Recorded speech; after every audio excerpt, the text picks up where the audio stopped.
కర్నూలు నగరంలోని విశ్వభారతి హాస్పిటల్ వద్ద భారీగా వైసీపీ కార్యకర్తలు చేరుకున్నారు. ఎప్పుడు ఏం జరుగుతుందో అన్న ఉత్కంఠ పరిస్థితి అక్కడ నెలకొంది.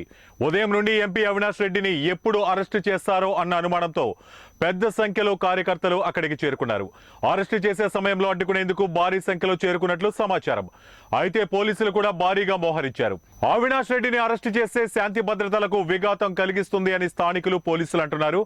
అసలు అవినాష్ రెడ్డిని అరెస్టు చేయడం వల్ల నిజంగానే శాంతి భద్రతలకు విఘాతం కలుగుతుందా లేదా ఉద్దేశపూర్వకంగానే పోలీసులు జాప్యం చేస్తున్నారా అన్న విషయాలను మా ఇన్పుట్ ఎడిటర్ షరీఫ్ ని అడిగి తెలుసుకుందాం. షరీఫ్, చెప్పండి, ప్రస్తుతం విశ్వభారతి హాస్పిటల్ దగ్గర పరిస్థితి ఎలా ఉంది? అసలు ఉదయం నుండి ఇప్పటి వరకు ఎంపీ అవినాష్ రెడ్డిని అరెస్టు చేయడానికి ఇతర కారణాలు ఏమైనా ఉన్నాయా? రాజ్ కుమార్, ఎంపీ అవినాష్ రెడ్డి అరెస్టుకు ఏపీ పోలీసులు సహకరించడం లేదనే విమర్శలు ఉన్నాయి. ముఖ్యంగా కర్నూలు విశ్వభారతి హాస్పిటల్ వద్ద ఈరోజు ఉదయం నుంచి జరుగుతున్న పరిణామాలను పరిశీలిస్తే ఈ విషయాలను తేటతెల్లం అవుతున్నాయి. గతంలో ఎన్నో మార్లు ఎందరో పెద్ద పెద్ద నేతలను అరెస్టు చేసిన రాష్ట్ర పోలీసులు ఓ హత్య కేసులో విచారణను ఎదుర్కొంటున్న అవినాష్ రెడ్డిని అరెస్టు చేయడం వల్ల శాంతి భద్రతలకు విఘాతం కలిగిస్తుందని చెప్పడం సామాన్య ప్రజలు సైతం దీని పట్ల ప్రశ్నిస్తున్నారు.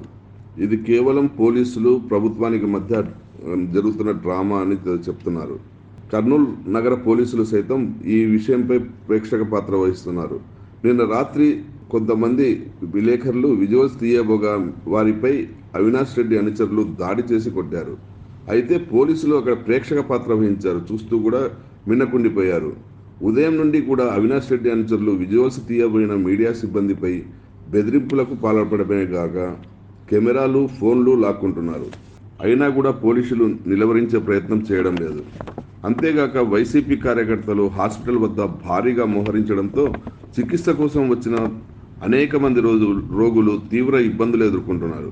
సిబిఐ అధికారులకు ఇక్కడి పోలీసుల సహకారం లేకపోవడంతో కేంద్ర బలగాల సహకారం తీసుకోనుంది. కేంద్ర బలగాలు కర్నూలు కొద్దిసేపట్లో చేరుకోనున్నాయి. మరి కేంద్ర బలగాలు వచ్చిన తర్వాత ఎంపీ అవినాష్ రెడ్డిని అరెస్టు చేస్తారా లేదా మెన్షనింగ్ లిస్టు ప్రకారం రేపు సుప్రీంకోర్టు ముందు బెయిల్ పిటిషన్ తర్వాత నిర్ణయం తీసుకుంటారా అన్నది మనం వేచి చూడాల్సి ఉంది. రాజ్ కుమార్.